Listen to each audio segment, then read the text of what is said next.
მოგესალმებით. მე გახლავართ თემურ ბუაძე. ვაგრძელებ ლექციათა კურსს ქრისტიანული სოხედრობის ძირითადი ელემენტები.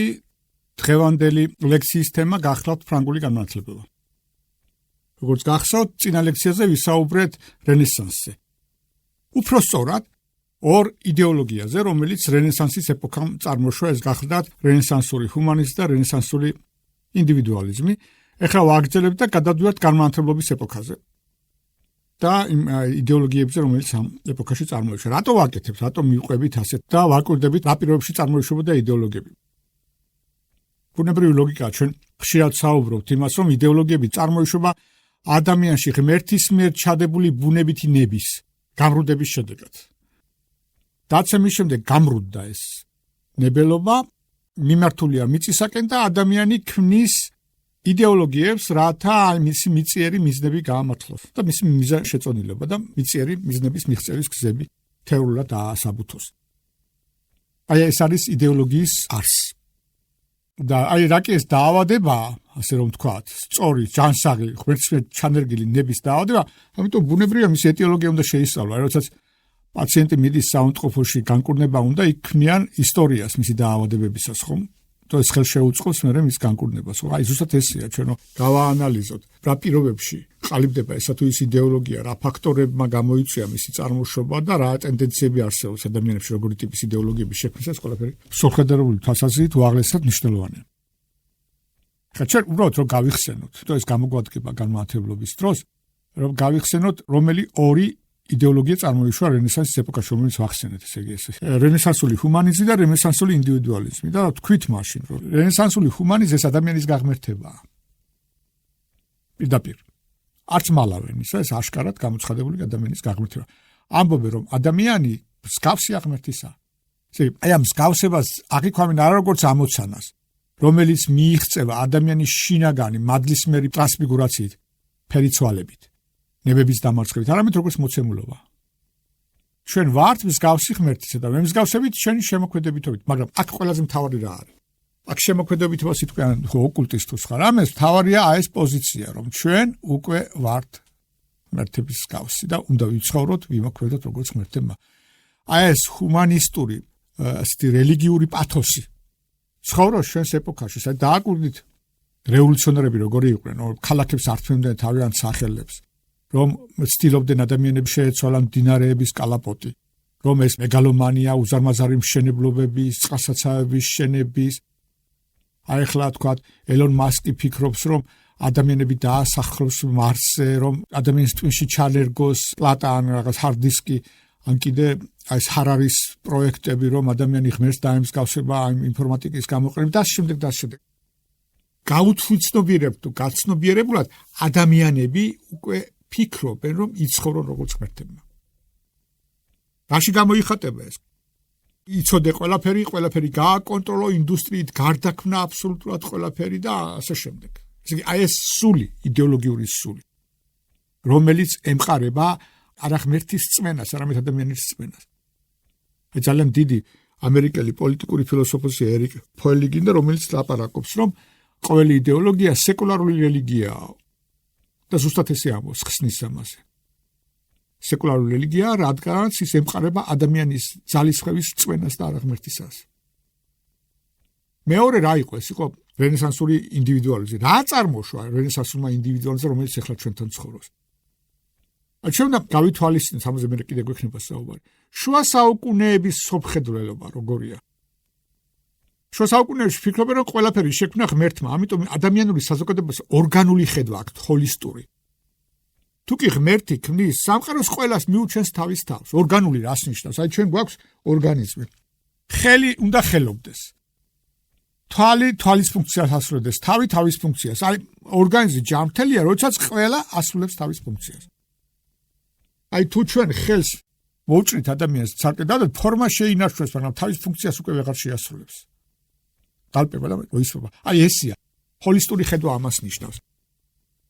თუ კი ღმერთმა ყველას მიუჩინა თავისი ადგილი, შენი ღირსება, შენი პიროვნულობა ვითარდება მაშინ, რამდენადაც შენ ემსახურება, ეს თავარი სიტყვა, ემსახურები მთლიანს. ეს არის ხედვა შუა საუკუნეებისა. აი, ლევინასი არის ძალიან ცნობილი ებრაელი ფილოსოფოსია მე-20 საუკუნის, რომელიც ამბობდა, რომ ადამიანი არ იბადება ნეიტრალურ არსებად, ადამიანი იბადება პასუხისგებლობით. შენ რომ იბადები და ცხოვრობ დედამიწაზე, უამრავ ახლობელი ადამიანი თუ სხვა არის, ხედავ რომ ადამიანებს პრობლემები აქვს და უჭეს, ამიტომ შე პასუხისგებლობა აქვს ყველა ადამიანის წინაშე. ადამიანი არ იბადება როგორც ინდივიდი თავისი სიცხოვროს, აი ზუსტად ეს შემოიტანა რენესანსმა. რენესანსული ინდივიდუალიზმი უფრო კეთილშობილური ჩანს ვიდრე თანამედროვე. მაგრამ თავარი რა იყო? აი რენესანსმა დაბადა რა? ინდივიდუალიზმი რაში გამოიხატებოდა, გავიხსენოთ. ადამიანის მოვალეობა, სხვისი მსახურება კი არა. პეტრარკა ამას ამბობს, არამედ შენში ჩადებული, შენში მიძინებული ღვთაებრივი ძალების გამოღვიძება და გამოყენება. თუ კი ადამიანი ღმერთის მსგავსია, როგორ უნდა გამოამჟღავნოს ეს ღვთაებრივი პოტენცია? უნდა უყვარდეს სახელოვანი საქმეების კეთება. და ამ სახელოვანი საქმეები როგორ უნდა გააკეთოს? შენ თავში უნდა აღმოაჩინო ის უნარი, რომელიც გააქვს და იმას მისდიო ბოლომდე. ესე ადამიანის სიკეთეს აკეთებს, მისი ცხოვრების დანიშნულება ის კი არა ასხვებს ემსახუროს და ასე გაიზარდოს სულიერად და პირველად როგორც ამას ქრისტიანობა ლაპარაკობს, არამედ თვით დისციპლინით განავითაროს მასში ჩანერგილი ძალები. მიუშვას თავის ნებაზე, რაც ძალები მოქმედებს. ქრისტიანობა ლაპარაკობდა ჩვენ ამბობთ თვითონ, ეს ძალიან საშიში გზაა. როდესაც ადამიანები ცხოვრობენ, მიყვებიან თავის გულის სურვილებს, საშინი მოსწრებად იქცევიან, ხო? ზოგი ამპარტავანია, ზოგი ხარბია, ზოგი რუშია, ადამიანი ჩვენ ნებებით ვიბადებით, ხომ ესე ვარ და რენესანსმა ეს შეცვალა ჰუმანიზმი. იმიტომ კიდევ ვიმეორებ, რომ მას არ ქონდა განცდა ადამიანის ცოდულებსა თავმდაბლობა, ესაა ქრისტიანობის მთავარი კულტურა. რომ დავინახოთ ჩვენი ცოდვები და როდესაც ადამიანი ვეღარ ხედავს ამ თავის ცოდვებს, მაშინ ქრისტიანობაც აღარ ჭირდება და იწერგება რწმენა. მიუხედავად იმისა, რომ რენესანსში ჩამოყალიბდა აი ამ იდეოლოგიების ორი ფუნდამენტალური თვისება, რომელიც მე ყველა მომდენო იდეოლოგიას ახასიათებს, ის არ იყო ბოლომდე მომწიფებული. განმანათლებლობის ეპოქაში ბოლომდე მომწიფდა და გამოავლინა იდეოლოგიამ ყველა თავისი ფუნდამენტალური თვისება. და ჩვენ დღეს ლექციაზე მინდა ვისაუბრო რა არის ყველა ტიპის იდეოლოგიების ფუნდამენტალური თვისება. განმანათლებლობის ეპოქაში ეს ვლინდება. აი როგორც აკვირდები პატარა ბავშვი როგორ იზრდება მის თვისებებში, როგორ ყალიბდება, ეს საშუალებას მოგცევს ეს ისტორიულად ეს ეპოქა. შემთხვევითი არ არის, რომ ეს სიტყვა იდეოლოგია გამოძერწეს და წარმოიშვა აი ამ განმანათლებლობის ეპოქაში. ანტუა დე ტრასი იყო ასეთი ფრანგი და გამოიყენა პირველად ეს სიტყვა. იდეოლოგია კომპოზიტია ორი სიტყვისაგან შედგება იდეოს, ეს არის ბერძნულად იდეა და ლოგოს სწავლება იდეების შესახებ. აქ რას გულისხმობენ? ეს არის მოძღვრება ადამიანების მიერ შექმნილი რაციონალურად თუ როგორ უნდა მოეწყოს სოციალური ცხოვრება, პოლიტიკური, კულტურული, ეკონომიკური და ასე შემდეგ. ეს არის პროექტი, უტოპიური პროექტი ადამიანების ცხოვრებისა დედამიწაზე და ისინი როგორც კი ეს ეპოქა, რომ მივიდეთ ნაპოლეონთან, ნაპოლეონი უკვე იმპერატორია მაშინ და აი უთხრესო ჩვენ გვაქვს ახალი იდეები საზოგადოების მოწყობისა და მართალია ნაპოლეონი რევოლუციით იყო მოსული, მაგრამ პოლიტიკოსი იყო. გამოცდილება ჰქონდა ადამიანების მართვის და პოლიტიკის და თქვა რომ ეს იდეოლოგიებიო საშინად საშიში ხალხიაო. თუ ადამიანები რომლებიც მოდიან რომ გარდაქმნან სამყარო, თავიანთი გონების მიხედვით ისინი არიან ძალიან საშიშები და მოიშორა თავიდან. მართალი აღმოჩნდა. იდეოლოგიებს მეტესად პოლიტიკის მეტი არაფერი არ მოაქვს. იმიტომ აი ჩვენ ამაზე ვისაუბრებთ ახლა რატომაა ეს.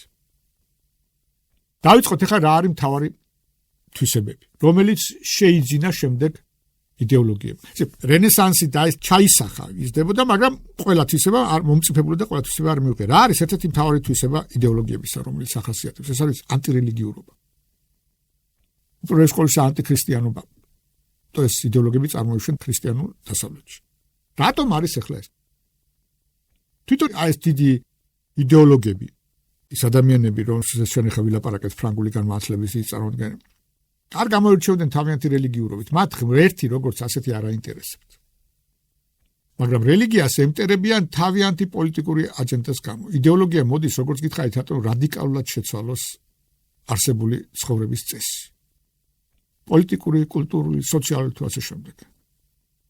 იმისათვის, რომ რადიკალურად შეცვალოს ადამიანების ცხოვრება, უპირველეს ყოვლისა გონება უნდა შეუცვალოს, სხვანაირად დააწყებინო ფიქრი. ანუ უნდა დაანგრიო ის საფუძვლები, აი ძველი რეჟიმის ხალხს ეძახდნენ ხო ფრანგ განმანათლებლები რომ მოდიან. რაზეც ამყარებენ თავიანთ ფასეულობებს, ცხოვრების წესს და ორიენტირებს და ასე შემდეგ. ეს იყო რელიგია. ჩვენ თქვით რომ რენესანსის ეპოქის იდეური ხელმძღვანელი იყო პეტრარკა, ხომ? ასეთი იდეური ხელმძღვანელი ყავდა განმანათლებლობას და განმანათლებაში მისი ლიდერი გახდათ ვოლტერი. ძალიან ნიჭიერი კაცი იყო, ძალიან ენამწარი, ძალიან ღრმა მოაზროვნე, ვთქვათ, არ იყო, მაგრამ ენამწარი კაცი ძალიან და ძალიან ცინიკოსი კაცი იყო და უჭრიდა ენა და კალამი და წერდა და მთელი ცხოვრება ებრძოდა ეკლესიას. ხა აცხადებდა პირდაპირ ჩვენი მტერი ეს არის კათოლიკური ეკლესია. მე ვიტყვით რატომ იყო ეს. და ბოლოს, სიცოცხლის ბოლოს, როდესაც წერდა თავის სტატიას თუ პამფლეტებს, უკვე თავის გვარს აღარ აწერდა ვოლტერი, აწერდა ლექხაზე ლიფამ, ანუ გასრისე უკეთური და ამ უკეთურში გულისხმობდა ქრისტიანულ ეკლესიას, კათოლიკურ ეკლესიას ამ შემთხვევაში. ბევრი სპეციალისტი ამბობს, რომ არასოდეს არ ყოფილა ეპოქა, როდესაც ასე ინტენსიური ყოფილიყო ეკლესიის წინააღმდეგ ბრძოლა, იმიტომ რომ განმანათლებლობა რა ეპოქაა. ეს ჯერ კიდევ საზოგადოება ინერციით მოდის და რელიგიურია ძალიან და ეკლესიას დიდი სოციალური და კულტურული წონა აქვს. აი შუა საუკუნეებიდან ახალი გამოსული არიან, ხომ? შუა საუკუნეებში წარმართველი კულტურას, ინტელექტუალურ ცხოვრებას ყველაფერს ეკლესია წარმართავდა. შუა საუკუნეებში შემდეგ ინერციით მოდის ეს.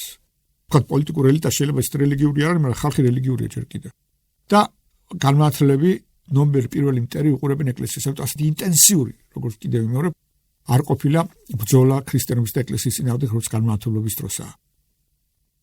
შემდეგ ეპოქებში, შემდეგ ეპოქებში იდეოლოგიები რო ყალიბდება, უამრავი იდეოლოგია არის, ხო, მე მოდერნის შევეხებით. ისინი პატივს არცევენ და არ უყვართ ეკლესია, მაგრამ ასე პირდაპირ ძაფრად არ უპირისპირებენ, იმიტომ ნომერ პირველ მტრად უკვე აღარ მიაჩნიათ, ეკლესიას ესეთი გავლენა აღარ აქვს. განმანათლებლებს უწოდებენ მეორენაირად ფილოსოფოსებს და ენციკლოპედისტებს. რატომ ქვია ეს? მათ დაიწყეს პირველად ენციკლოპედიის წერა, ფრანგული ენციკლოპედიის. ეხლა ჩვენ ამას შეიძლება ამ სიტყვამ შეცდომა შევიყენოთ. თანამედროვე ეპოქაში ენციკლოპედია ნიშნავს რას? რომ არის წიგნი, რომელიც ყველა დარგში ახალ მეცნიერულ აღმოჩენებს და სხვა ინფორმაციას იძლევა ყველაფერზე. ფრანგული ენციკლოპედია რაც იქნებოდა ეს განმანათლებლები როცა ქნიან, სულ სხვა რაღაცაა. ისინი უპირისპირებენ ადამიანის გონებას, რწმენას. ამაზე ჩვენ კიდევ მოგვიანებით ვილაპარაკებ და ამბობენ რომ აი მეცნიერებას მოაქვს ნათელი განდევნის სიბნელეს და შედარება მოყავდათ რა. აი სხვენში ან სარდაფში თუ ადამიანი ხშირად არჯათი ნესტისაგან და სიბნელისაგან წარმოიშვა ობას ქსელები და უამრავი სიბინძურია. ადამიანმა რომ გაწმინდოს ეს სხვენიან, უნდა ავიდეს იქ ჩირაღდით, გაანათოს და გაწმინდოს ყველაფერი. განათლებას ეს აქვს. განათლებები ამიტომ ეძახიან ჩვენ მივდივართ იმ სიბნელეში, იმ წყდიათში, რომელიც აკურებდა ეკლესია ხალხს. და რომ შევიტანოთ ყველგან გონების ნათელი. ამიტომ ეძახიან თავიანთავს განმანათლებლებს, ძალიან პრეტენზიული სახელია, რომ რადიკალურად გვინდა შეცვალოთ ადამიანების ცხოვრება და ადამიანების გონება. აი ამერიკაში რო დგას თავისუფლების ზეგლეს ფრანგების ნაჩუქარია და ეს გამოძახილია იმის აი ფრანგი განმანათლებლების პრეტენზია რომ არა მარტო საფრანგეთში მოეტანათ ნათელი, არამედ მთელ სოფიოში და გადაუგზავნეს ეს თავისუფლების სახელით აი ეს ჩირაღდანი, ეს არის სიმბოლო განმანათლებლებისა. რაციონალური ეპოქის როცა აღმერთებენ ადამიანის გონებას. უაღრესად ანტირელიგიურია. პირველი თვისება ებრძვის რელიგიას. რატომ? იმიტომ რომ რელიგიაში ხედავს მის მოწინააღმდეგეს. საფუძველს ტრადიციული ფასეულობების, ტრადიციული რწმენის და ცხოვრების წესის. ამიტომ საფუძვლებში ანგრევს აი ძველ ცხოვრების წესს, ძველ ფასეულობებს. ამიტომ მიმტარება რელიგიას. ეს განმანათლებლებამ შეიძლება ასულად ახალი ტიპის რელიგია ჩამოაყალიბეს და ძალიან წარმატებული პროექტი იყო. განმანათლებლობა ძალიან წარმატებით ებრძოდა ეკლესიას და შეიცვალა განმანათლებლობამდე და განმანათლებლობის შემდეგ ევროპა არის რადიკალურად განსხვავებული. ეს მოდერნული ეპოქა დაიწყო განმანათლებლობა. და აი ჩვენ ვილაპარაკებთ რატო გახდა წარმატებული და როგორი იყო მეთოდები, ეს მეთოდები ეხლაც ესეა, იგივე მოქმედებს. ეს არის პირველი, ესე იგი მეორე ძირითადი თვისება რა არის? მეორე ძირითადი თვისება ეს არის უტოპიური. ყველა იდეოლოგია არის უტოპიური. ოღონდ ამ უტოპიებს ამჟღავნებენ სხვადასხვა ინტენსივობით, ზოგში ეს ძალიან აშკარაა, ზოგში მიმალულია. მაგრამ ყველას აქვს. რაც უფრო აშკარაა უტოპია, მით უფრო დამანგრეველია ეს იდეოლოგია. რაც უფრო რადიკალურ გარდაქმნებს მოითხოვს და ძველის დაანგრევას, მით უფრო საშიში. ყველა იდეოლოგია არის უტოპიური. რატომაა უტოპიური იდეოლოგია? იმიტომ რომ ესპანეთის კოშკებს აგებს დედამიწაზე, უნდა დედამიწაზე 60-ის დამყარება. ეს შეუძლებელია ადამიანის გულის გარდაქმნის გარეშე. ჩვენ ძველ აღთქმაში ვლაპარაკობთ, რომ როგორ უნდა ყალიბდებოდეს ნამდვილი საზოგადოება. ხო, ამას აჩვენებს ღმერთი. ებრაელი ხალხის ისტორიით, როგორ ყალიბდება ნამდვილი საზოგადოება. და სახელმწიფოებრიობა და სტრუქტურა ძველ ებრაელებს გვიან ეძლევათ.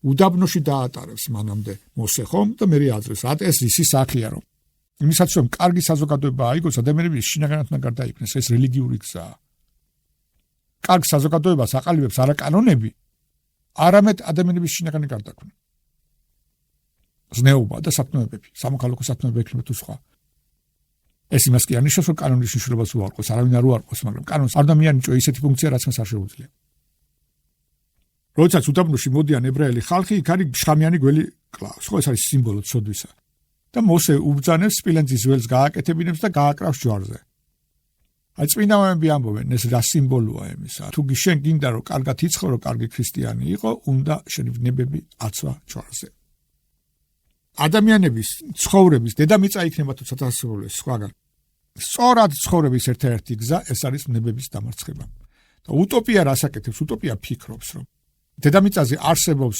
შუღლი, მტრობა, ბოროტება, ჩაგვრა, უსამართლო, იმიტომ რომ არასწორი კანონებია. ფუნდამენტალურად არასწორია.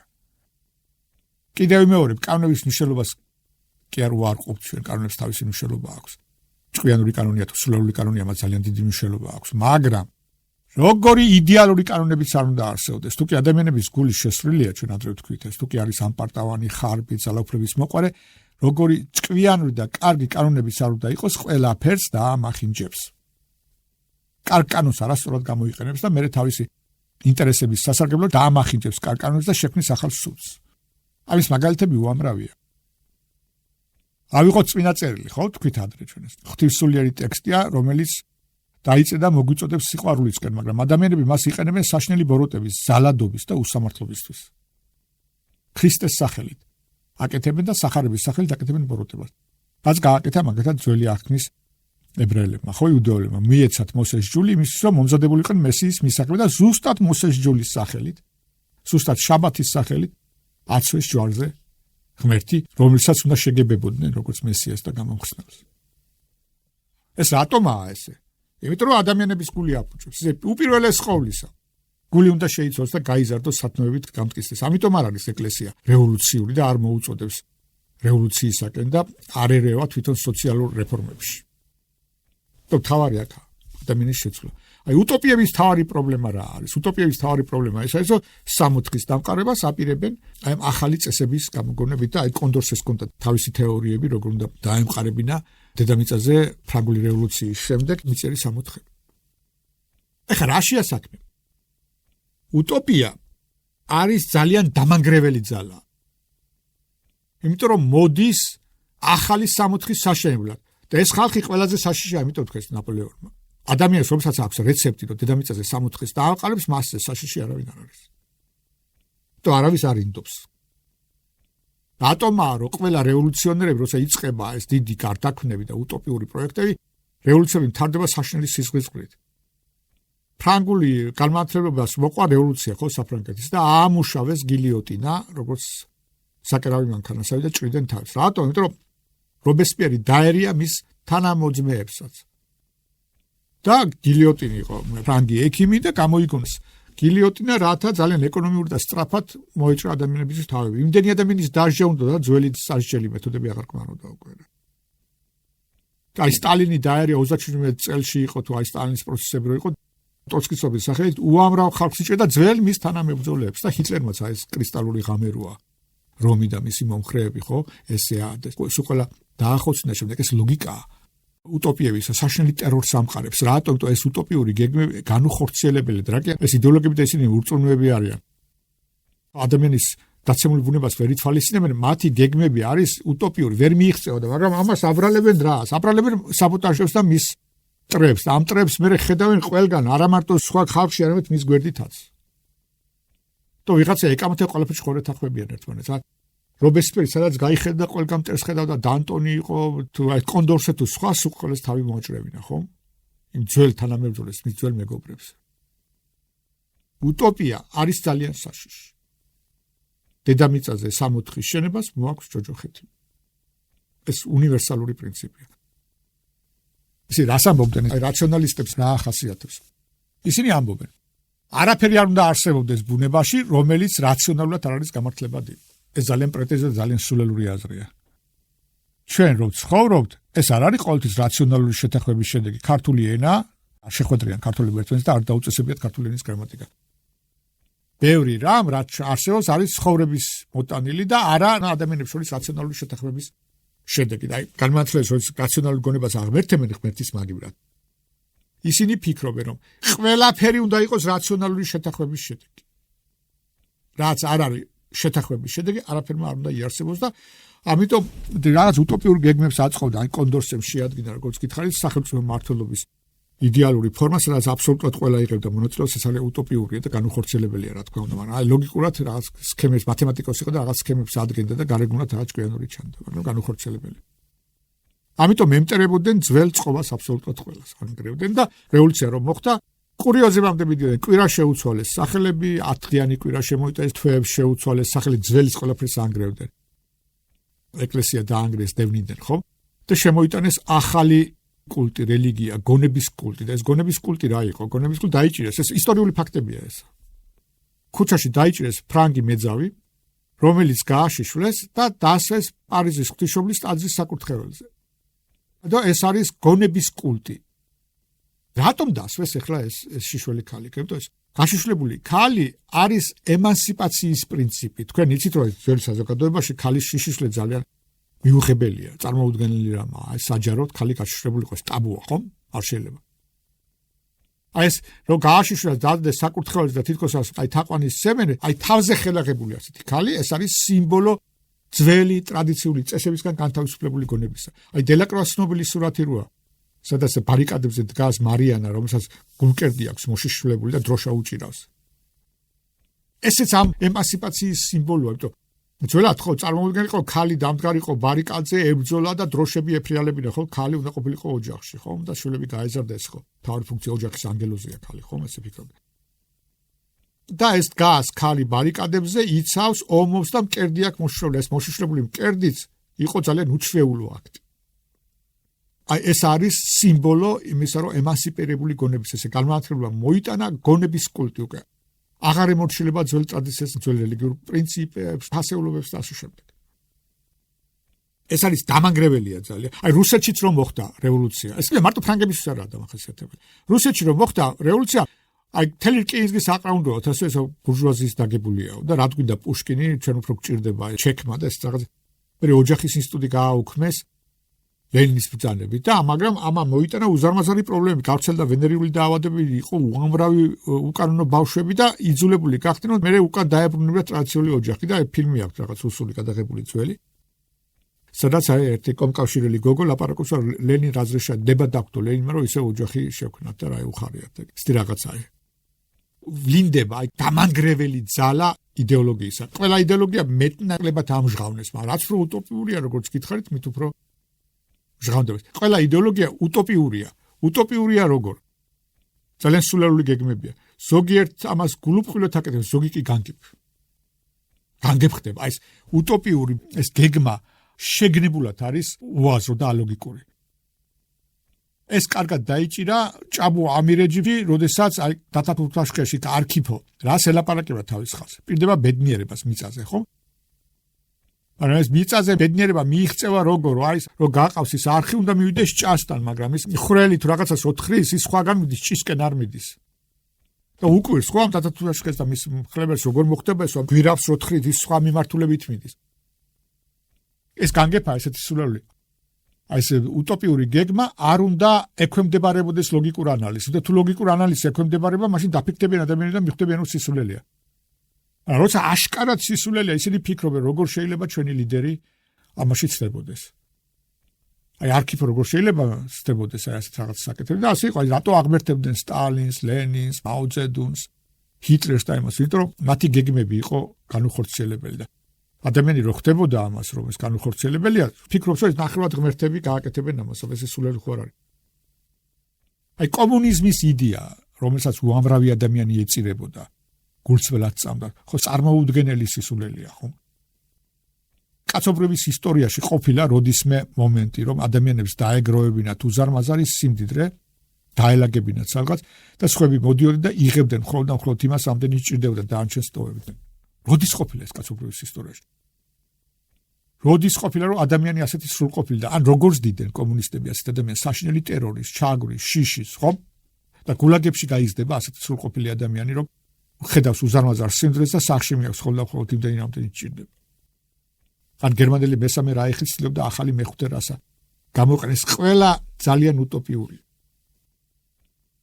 ძალიან უტოპიური იყო ფრანგების მიერ შედგენილი ახალი პროექტი საყოველთაო კეთილდღეობის უბრალოდ დეტალებში ხე კონდორსეს მოდელი ცოტა რთულია უფრო იმაზე საუბრის. საშინელი უტოპიურია, სულელური. ამავე დროს მოაქვს საშინელი გრევა და ტერორი. რა არის კიდევ რა არის ამ ყველა იდეოლოგიების ისება? ტოტალიტარულია ძალიან. ტოტალ არის, საიდან მოდის ეს ტოტალიტარიზმი? ფუძე არის ტოტალ, სრული, ყველგან. ანუ ყველა იდეოლოგია ცდილობს გააკონტროლოს აბსოლუტურად ყველა ასპექტი ადამიანური ცხოვრებისა. აი ქრისტიანობა, ქრისტიანული რელიგია არის გამოცხადებითი რელიგია ღმერთისაგან. სრულად თავისუფალია ტოტალიტარიზმისაგან. ხშირად ლაპარაკობენ, რომ ქრისტიანობა არის დოგმატური რელიგია, ეს არასწორია. დოგმები აქვს, მაგრამ დოგმატური არ არის უარყოფითი გაგებით, რომ ქრისტიანობა არ ზღუდავს ადამიანის გონებას იქ, სადაც გონება არის კომპეტენტური. აი საწერია წმინდა წერილში, თქვა როგორ უნდა იყოს მათემატიკა, ფიზიკა, ქიმია, თქვა პოლიტიკური მოწყობა, საზოგადოებისა, ეკონომიკური და ასე შემდეგ არ ეხება. დოგმატიზირებულია მხოლოდ ცოდნის სფერო, სადაც ადამიანის გონებას დამოკლევად არ შეუძლია. არ მიუწვდება ხელი, მაგათ არის ტრიადოლოგია, სამების შესახებ სწავლება, ქრისტოლოგია, ქრისტეს განკაცება, ქრისტეს შესახებ სწავლება, ეკლესიის შესახებ სწავლება და ასე შემდეგ. რაც უნდა გენიოსი იყო, დამოკლევად ვერ მიხვდები, რომ იესო ქრისტე განკაცდა, სული ღმერთი და სული კაცი იყო და რა გველოდება საყოველთაო აღდგომის შემდეგ და რომ ღმერთის სამებაა. მაგრამ სხვაგან დოგმატიზირება არ ხდება პოლიტიკის და ეკონომიკის. საკრალიზაციის სტატუსს არ ანიჭებს. და ახლა შევადაროთ კომუნიზმი და ესა. კომუნისტები რას გეუბნებოდნენ? აი ყველა მეცნიერებაში რო იწერება წიგნი, მათემატიკა იქნება, ფიზიკა იქნება თუ ქიმია, ყველგან შესავალი უნდა დაგეწერათ ათეისტური მატერიალიზმი, მეცნიერული ათეიზმის ელემენტები იყო და ასე გელაპარაკებოდნენ ღმერთი უნდა გწამდეს თუ არა, ცოლი როგორ უნდა მოიყვანო, ოჯახი როგორ უნდა იყოს, აღზრდის სისტემა როგორ უნდა იყოს, განათლების სისტემა. ეს არის ტოტალური კონტროლის სისტემა. აი კიდევ ვიმეორებ, ამას მეტნაკლებად ამჟღავნებენ, მაგრამ ყველგან ესია. აი ყველა იდეოლოგია, მე ჩვენ კიდე გვექნება საუბარი, ხასიათდება აი ამ პრეტენზიით, ეს გონებას ახასიათებს. თუ კი გონება ფიქრობს, რომ მე რასაც თქვენ გთავაზობთ, ის ყველაზე ჭკვიანურია, სხადია მაშინ რაც ითხოვს, რომ ყველგან დაემორჩილო. სხვანაირად ბედნიერების მიღწევა არის შეუძლებელი. აი ეს არის პათოსი გონებისა. შემდეგი თვისება რა არის? ფანატიკურია ძალიან. აი ფრანგი განმართველები ვოლტერი და ესენი ქრისტიანობას ეძახდნენ, რომ ფანატიკურიებენ, მაგრამ თვითონ არიან ფანატიკოსები. ეკლესია არაფრით არ შეიძლება, ქრისტიანობა, ნამდვილი ქრისტიანობა დაუმახინჯებელი არ შეიძლება იყოს ფანატიკოსი. იმიტომ ფანატიზმი როგორ წარმოიშობა, როგორ განიმარტება. ადამიანი არის ფანატიკოსი, თუ კი რომელიმე იდეას და პროექტს აყენებს უფრო მაღლა ვიდრე ადამიანის სიცოცხლე. და ქრისტიანობა როგორ არის ფანატიკოსი? მოიყვანთ მაგალითი სტალინის. სტალინს უთხრეს, რომ მისი სურვილი იყო იდეა, რომ აი სოციალიზმს რო გაემარჯვებინა, ყველგან უნდა კოლექტივიზაცია მოეხდინა, ხო? ამ ძალადობრივმა კოლექტივიზაციამ ადამიანზე კერძო საკუთრების წართვევა, რომელიც არაბუნებრივია, გამოიწვია უზარმაზარი შიმშილი უკრაინაში. და უთხრეს შემდეგ, რომ აი უამრავი ადამიანი შიმშილით კვდებიან და მილიონობით ადამიანი იხოცებოდა. მე რაო, მე ქათმები ხო არიან, ვინ ჩამაბარა თვლით აი ეს უკრაინელები. გასვით ეს მარტო სტალინის პასუხი კი არა, ყველა იდეოლოგიის პასუხია ესეთი, იმიტომ რომ ისინი ფიქრობენ, თუ კი მე დედამიწაზე საყოველთაო კეთილდღეობის მოტანა შემიძლია, რას მექვია რამდენიმე ადამიანი, თუნდაც ათასობით, რომელიც ამას ეწირება. ჩვენ ხო ვიცით, რომ 19 საუკუნის ბოლოს და 20 საუკუნის დასაწყისი ეს არის პერიოდი, როდესაც ევროპული სამეფოები და იმპერიები, დინასტიები ემხობა, ხომ?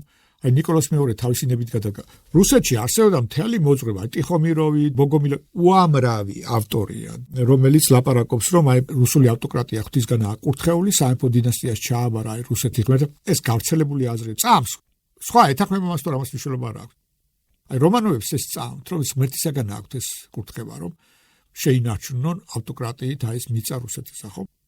მაგრამ მაინც გადადგა, აი როდესაც დაიწყო მე რევოლუციის პროცესს, რეპრესიები დაიწყო სტოლიპინის გალსტუკი ახსოვთ ისტორიიდან, რევოლუციონერებს აღშორდა, მე თქვა აი ნიკოლას მეორემ, რომ მიუხედავად იმისა, რომ ღვთით კურთხეულია ჩემი დინასტია, იქნებ არ ღირდეს ამდენ მსხვერპლად და გადადგა. ასევე მონარქია გადადგა ავსტრია, გერმანიის, სერბეთის, ევროპის მონარქიების დამხობის პერიოდია, ხო ესეა. აბა თქვენ მისულიყავით და ლენინისთვის გეთქვათ ესე, რომ აი ხალხი იხოცება და გაიცინებდა უბრალოდ. აი ეს ფანატიზმის გამოხატულება ეს არის. ფანატიზმი, როდესაც იდეებს აყენებ ადამიანის სიცოცხლეზე მაღლა. და ქრისტიანობა ამის საპირისპიროა. იესო ქრისტე გელაპარაკება, რომ შეუდა გიყვარდეს შენი მტერი, რომელიც გდევნის, რომელიც წყევლის. შენი ცუდი უნდა, ეს უნდა გიყვარდეს.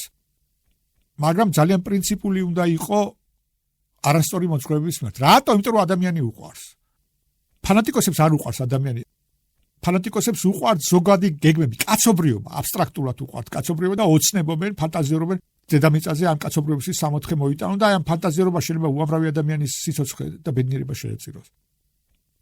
ამიტომ არის სახარება, რომელიც სიყვარულის წიგნია, ასეთ კაცობრიობის სიყვარულზე იქ ლაპარაკი არა. იქ არის მოყვასის სიყვარული, თუ შენ გვერდით ყოფი გაჭირებული ადამიანი, შენგან სხერფს მოითხოვს და არა რაღაც გეგმების წყობას. ქრისტიანობას უყვარს ადამიანი, ამიტომ გელაპარაკება მოყვასზე. და არა მოძღვრებები, იმიტომ მოძღვრებები ყველა კარგი არა. ჩვენ ეპოქაში ყველა მოძღვრებას აქვს არსებობის უფლება, ხო? მას ლაპარაკობენ. უამრავი აი პოსტმოდერნის დამახასიათებელი თვისება რა არის. ყველა ადამიანს თავისი ჭეშმარიტება აქვს და თეორიას თავისი არსებობის უფლება აქვს, ხო? როგორ ყველას თავისი ჭეშმარიტება აქვს, ყველას თავისი შეხედულება აქვს, ყველას თავისი ხედვა აქვს, თავისი ჯენდერული იქნება თუ სხვა იდენტობისა და ასე შემდეგ. სამაგიერო, თუ კი შენ იტყვი, რომ მე მაგალითად ქრისტიანი ვარ და აი არ ვეთანხმები თქვენს შეხედულებას, მაშინ გაგრიყავენ და საშინლად დაგშიან. ეს რატომაა ეს? იმიტომ რომ ეს იდეოლოგიებს კიდევ იმეორებ. უყვართ თავიანთი იდეები და არა ადამიანები. ქრისტიანობა ამის საპირისპიროა, აბსოლუტურად. ქრისტიანობა გეუბნება გიყვარდეს შენი მტერი, მაგრამ იყავი პრინციპული არასწორი მოძღვრების მიმართ. აი მაგალითად არ შეიძლება ბევრი ჭეშმარიტება იყოს. რატომ ლაპარაკობს ქრისტიანობას? იმიტომ რომ ადამიანი უყვარს და იმიტომ. აი ადამიანებს უყვარს თავიანთი შვილები და თავიანთი ჯანმრთელობა. აი თქვენ გიყვართ თქვენი შვილი.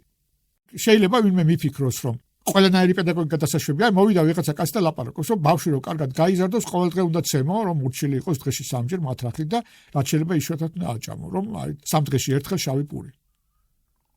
რაკი თქვენ გიყვართ თქვენი შვილი თქვენ ეს სიგიჟია, ხო?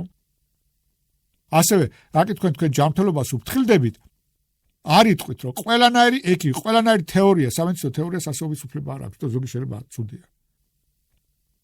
რატომ კიდევ ვიმეორებ, იმიტომ რომ გიყვართ თქვენი შვილები და აფასებთ თქვენ ჯანმრთელობას. და ქრისტიანობა გეუბნება, რომ ყველაზე მეტად შენ უნდა შენ სულს გაუფრთხილდე და ყველაზე ჭკვიანურია იზრუნო შენი სულის მარადიული მომავლისთვის. ამიტომ ყველა რელიგია და ყველა ტიპის ჭეშმარიტება არ აქვს ასეობის უფლება. და გაარკვიო რომელია სწორი. ამის გამო ეძახიან ქრისტიანობას ფანატიკურს და დოგმატურს, მაგრამ ეს ასე არა. ქრისტიანობა არც ფანატიკურია, გადაუგვარებელ ქრისტიანობას და ეკლესიაზე ვლაპარაკობ, არც ფანატიკურია და არც არატოლერანტული. და ტოლერანტობა უნდა ეხებოდეს ადამიანებს და არა არასწორ იდეებს. შემდეგი თვისება კიდე რა არის? აი ამ იდეოლოგიებისა. იდეოლოგია წარმოშობს აუცილებლად კონფლიქტს. წარმოიშობა კონფლიქტი კოლექტივსა და პიროვნებას შორის. ეს ძალიან მნიშვნელოვანი პრობლემაა. ძალიან ბევრი დიდი მწერალი ეხება ამას, აი კოლექტივსა და პიროვნებას შორის კონფლიქტი. აი იბსენის დრამატურგიაში ძალიან ხშირად ეხება ამ საკითხს. ჩვენი დიდი პოეტი ვაჟა-ფშაველა, საინტერესოა ეს საკითხი და აწუხებდა ხომ? ამიტომ ორი პოემა უწყო მას, ალუდა ქეთელაური და სტუმართ მასპინძელი. რა ხდება ეგ, რომ აი თემს უპირისპირდება ალუდა ქეთელაური და მერე ჯოყოლად ორჯერ აქვს. აი რატომ ხდება ეს? იდეოლოგია, როგორც გითხარით, არის ორიენტირებული დედამიწაზე სამოთხის დამყარებას და დაცულობა, ხო? მიწერი ცხოვრება, როდის ემსგავსება სამოთხეს, თორსა ყველა კომფორტულად ცხოვრობს და ჩვენი ცხოვრება არის დაცული. უსაფრთხოება და ყველაფერი. მაგრამ საქმე რაშია იცით? ყველა ასეთ კოლექტივს, რომელიც ხოლმე მიწერი მიზნებისკენაა მიმართული, აუცილებლად მოუვა კონფლიქტი ნამდვილ ადამიანებთან. ნამდვილ ადამიანებში ვის გულისხმობთ? ნამდვილი ადამიანი არის ის, რომელიც ფიქრობს, რომ არახოლო პურითაც ხონდების კაცი, როგორც ღმერთი ამბობს. ჩვენ ისე შექმნა ღმერთმა, რომ არ გვაკმაყოფილებს მხოლოდ მიწიერი კეთილდღეობა. ადამიანი ეძიებს რაღაც ჩადებულია ეს მისწრაფება ზეციერისაკენ. ამიტომაა რომ კონფლიქტი. აი წარმოგეთ, ეხლა ალუდა ქეთელაური რატომ შევა კონფლიქტში თავის თემთან? თემი მართალია რაღაც აზრით, ხო?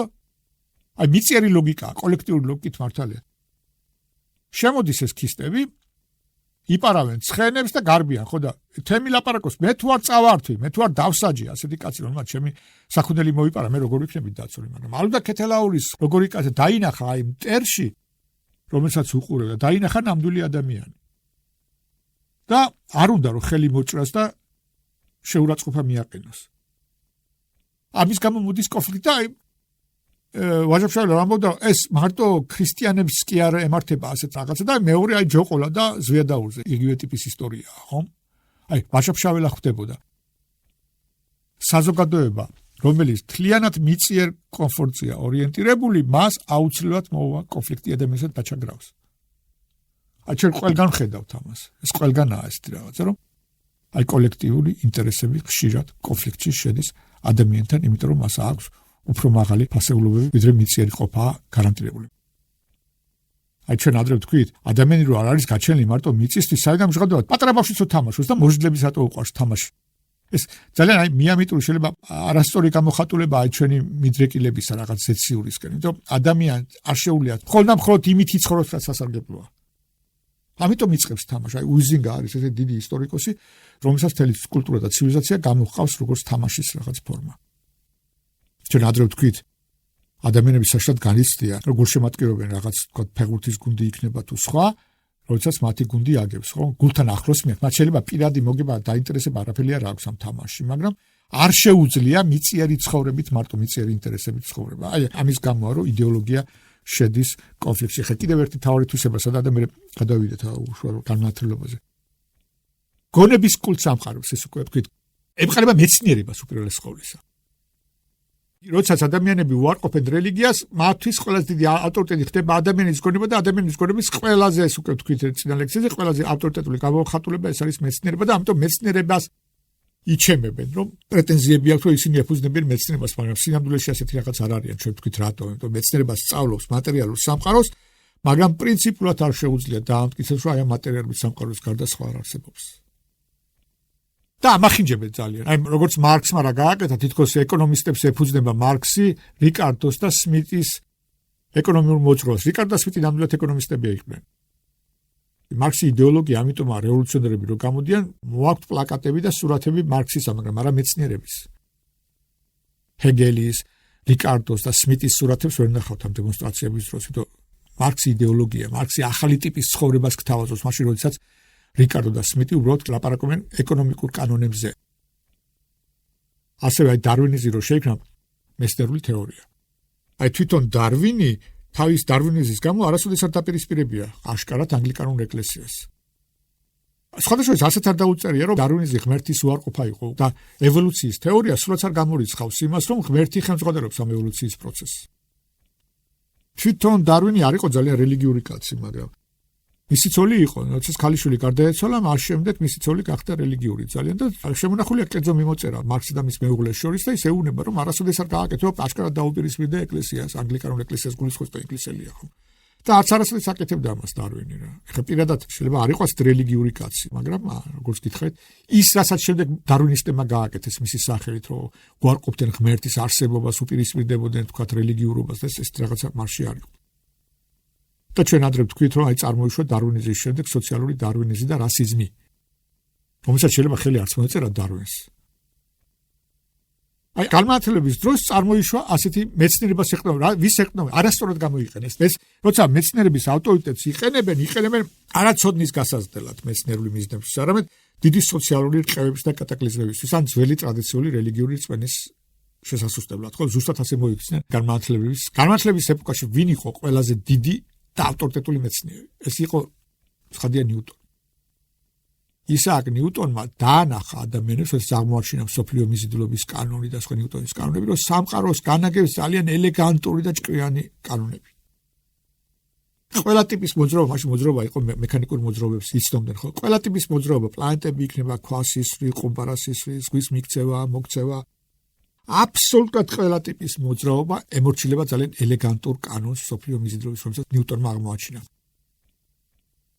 მაგრამ ეს ნიუტონი წერდა აი ამას, როგორც ჩვენ ადრე წინა ლექციაზე ვთქვათ, არისტოტელესთან პოლემიკის კონტექსტში, იმიტომ არისტოტელეს ჰქონდა თავისი წიგნები ფიზიკაზე, რომელიც იყო სპეკულაციური, არ ემყარებოდა ექსპერიმენტებს და ძალიან ხშირად ნიუტონი უპირისპირებდა ტრადიციულ არასწორ შეხედულებებს და ამიტომ ის ცნობილი ფორმულა მე არ მწავს ჰიპოთეზების, ანუ სალამ არ გადავამოწმებ ყველაფერს ექსპერიმენტულად, მას არ ვიღებ ჭეშმარიტება.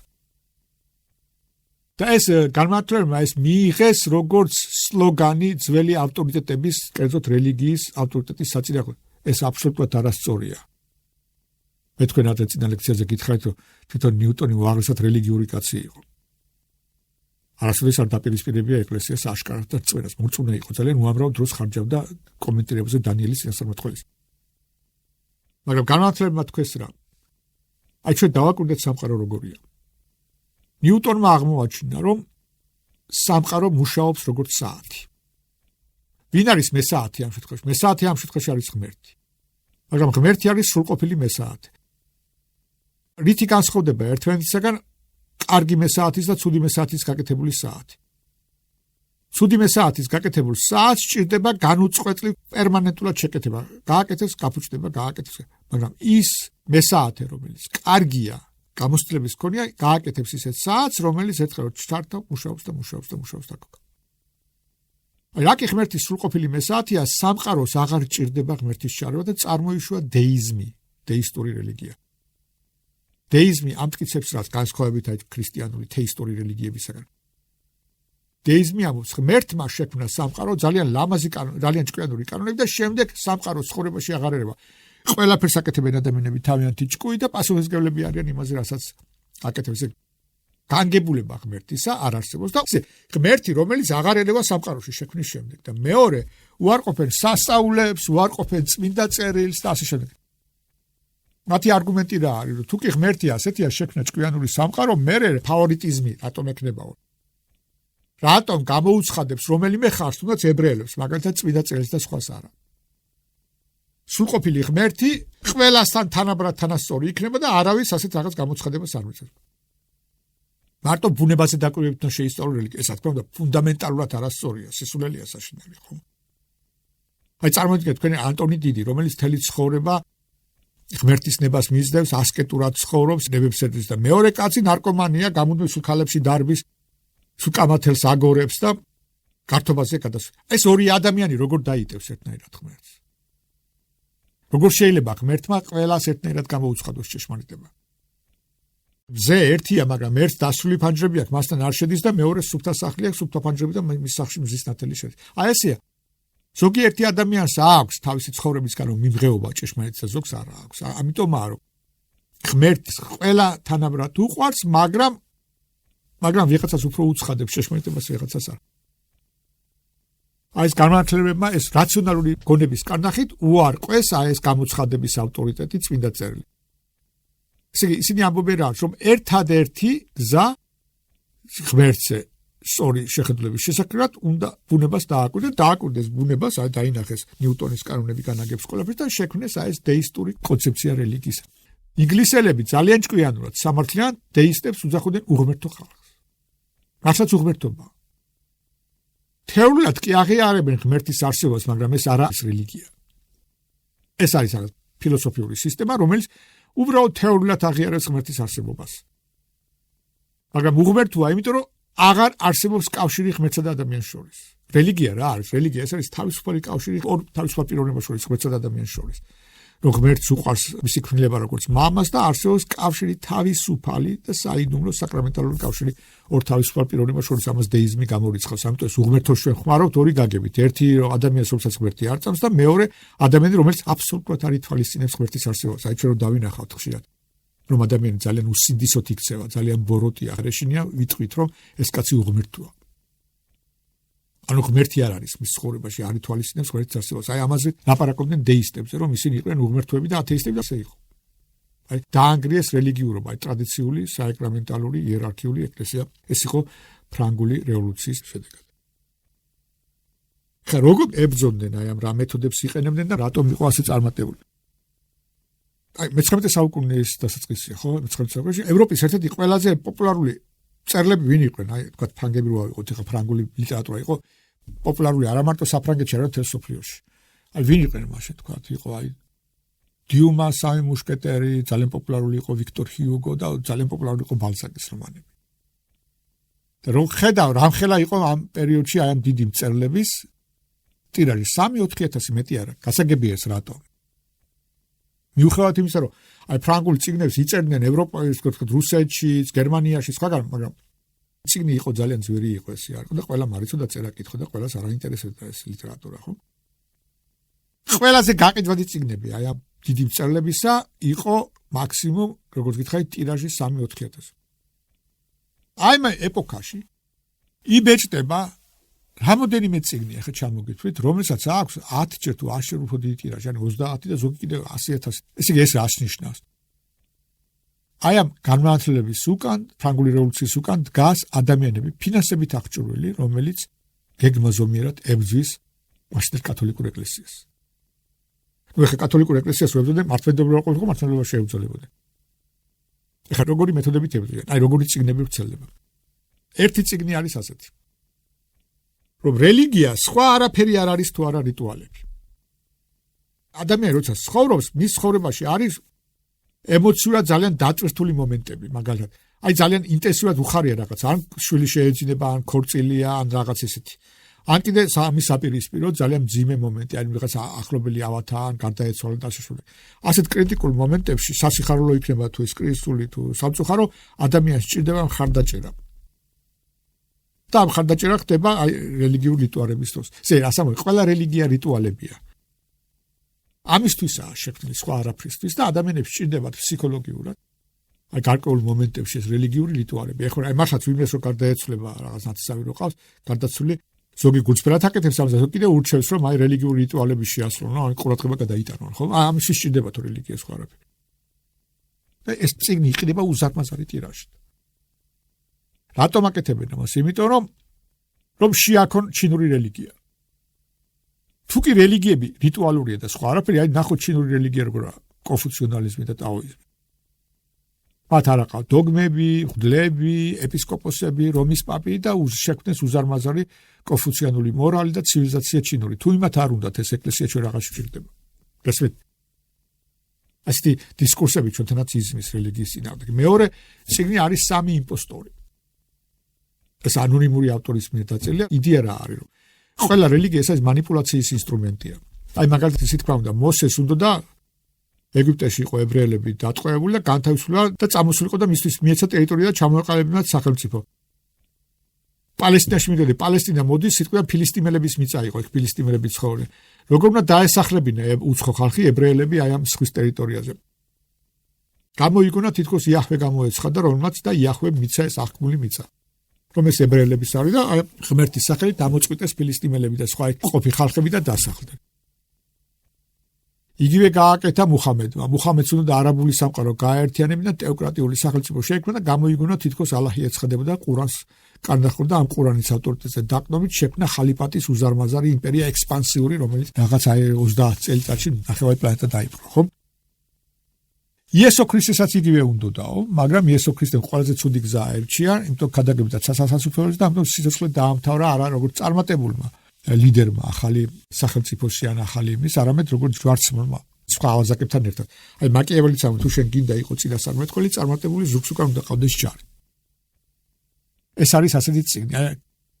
ასე უყურებენ რელიგია манипуляციის და მესამე ვოლტერმა დაწერა ძალიან პოპულარული იყო მისი წიგნი, აი ლექსიკონი რელიგიური, სადაც წერს რომ აი მარხვებიო სპეციალურად გამოიგონაო აი ფრანგ დიდებულებზე ლაპარაკობს, რომ გლეხსო ხორცის ჭამა ძალიან იშვიათად შეუძლიაო, ხო ღარიბია და მაშინაც როცა შეუძლია, მაშინაც უგზავნოს.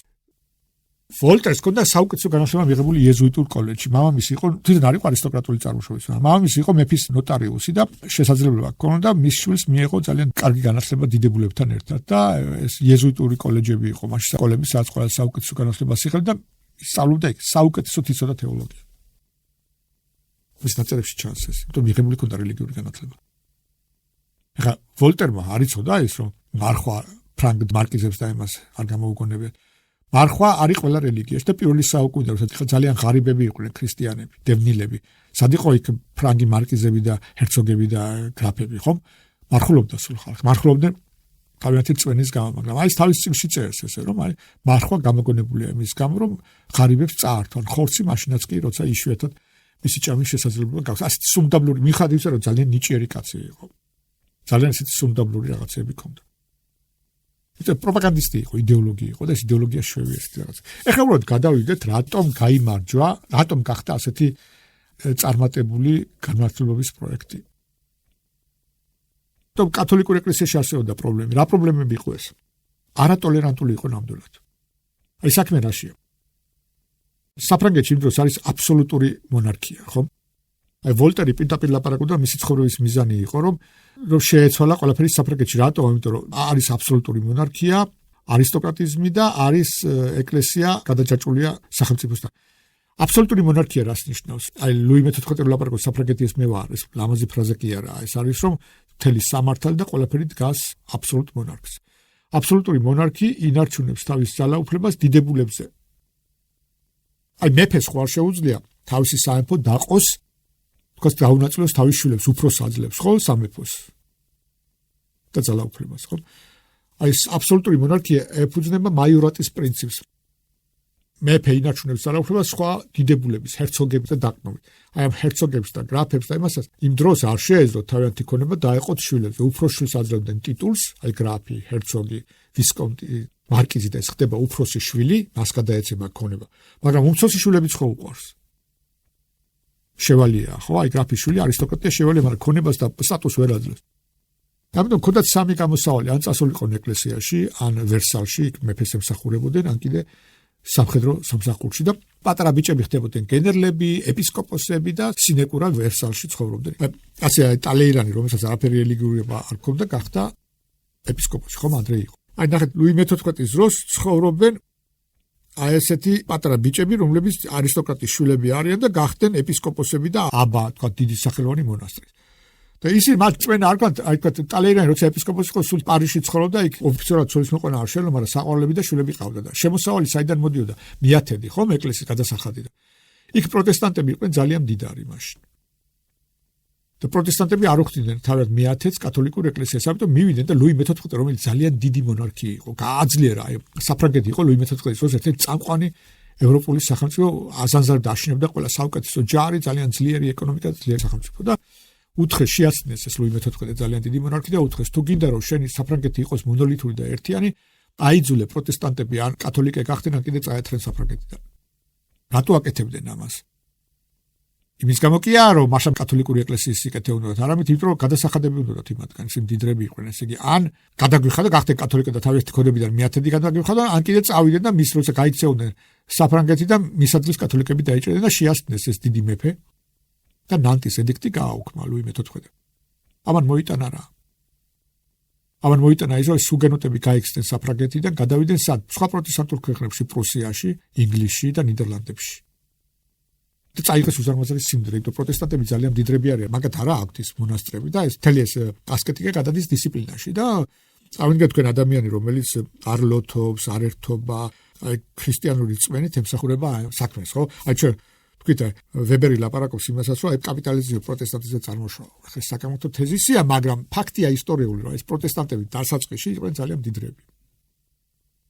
ეს გაიტანეს ფული, მერე გააკეთეს კოალიცია და ჩერჩილის ბაბუამ, ჰერცოგმა მალბორომ დაამარცხა საფრანგეთი, არის ძალიან ძლიერი სახელმწიფო და ვოლტერი ლაპარაკობს, ხედავთო?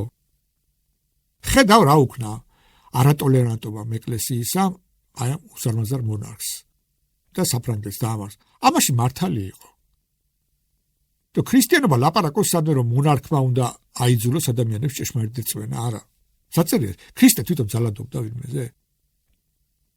ავიღოთ დავით აღმაშენებელი, განმართლებელი ეპოქა სულაც არა მაშინ, მაგრამ დავით აღმაშენებელი ძალიან ტოლერანტულად ეკიდება იუდეველებს და მუსულმანებსაც. და ერეკლე მეორეც. რატომ? იმიტომ რომ სახელმწიფოს აღშენებლობის პრინციპია. შენ გინდა რომ მართლმადიდებელი გახდეს ის მუსულმანი და ვთქვათ მონოფიზიტი, შენი ცხოვრებით უნდა აჩვენო მაგალითად. აი ქრისტიანული გზა ესაა. შენ იყავი იმდენად კარგი ქრისტიანი, რომ დაგინახავს სხვა გახდეს შენი მიმდევარი. ეს არის გზა. ისლამისაგან განსხვავებით, ქრისტიანობა ვრცელდებოდა იესო ქრისტეს სიტყვის ქადაგებით და მიმბაძველობით. მესამე საუკუნეში რატომ გავრცელდა ქრისტიანობა ძალიან? იმიტომ რომ ჭირი გავრცელდა რომის იმპერიაში. და წარმართები თავის ოჯახის წევრებს ქუჩაში აგდებდნენ და ეშინოდა სიკვდილი და ქრისტიანები უვლიდნენ მათ. იმიტომ სიკვდილის არ ეშინოდათ. ყველა დავრდებული ქუჩაში დატოვებული ავადმყოფში ხედავდნენ ქრისტეს და უვლიდნენ მას. და ესო დაინახეს წარმართებმა რომ ქრისტიანები ესე უვლიდნენ გაჭირებულ ხარს. უამრავი ადამიანი მოიქცა და გახდა ქრისტიანი, იმიტომ რომ ეს ქრისტიანები საკუთარ ქონებას დებდნენ, რომ ტყვეები გამოესყიდათ, ავადმყოფებისთვის ემკურნალთ. აი ესე იმარჯვებს ქრისტიანობა და არა რომ მონარქმა აიძულოს ვინმე ჩემი ხლის შიშის გახდით, თქვა თუ მონოფიზიტი ხარ, სომეხი გახდი მართლმადიდებელი, ან მუსულმანი გახდით ქრისტიანი. აი ეს კათოლიკური ეკლესიაში არატოლერანტული გახდა არა ქრისტიანობის გამო, არამედ იმის გამო, რომ ქონების შერჩენა უნდათ ესერთ. და მე ვოლტერი გახდა ძალიან პოპულარული, აი კალას საქმე იყო, აი ერთ-ერთი კათოლიკე ოჯახში ერთ-ერთი შვილი გახდა პროტესტანტი და ამის გამო მე სიკვდილის იბრძოდა ტოლერანტობის. თვითონ აპარაკობდა მას იმას, რასაც არ აკეთებდა იესო ქრისტე, ქრისტიანებს არ აქვს მისი გაკეთების უფლება, ამაში მართალი იყო. მეორე რა იყო? როგორც გითხარით, აი მაიორიტეტის პრინციპად წარმოშვა ის, რომ ეპისკოპოსები იყვნენ საშინად გაუნათლებლები. არ აინტერესებდათ ქრისტიანობა და თქვენ იცით რომ აი ადამიანებს რო შეაძლო ეკლესია, უნდა მიუთითო რომ აი სასულიერო პირები როგორი გაუნათლებელი ქონებაზე ორიენტირებული ხალხია.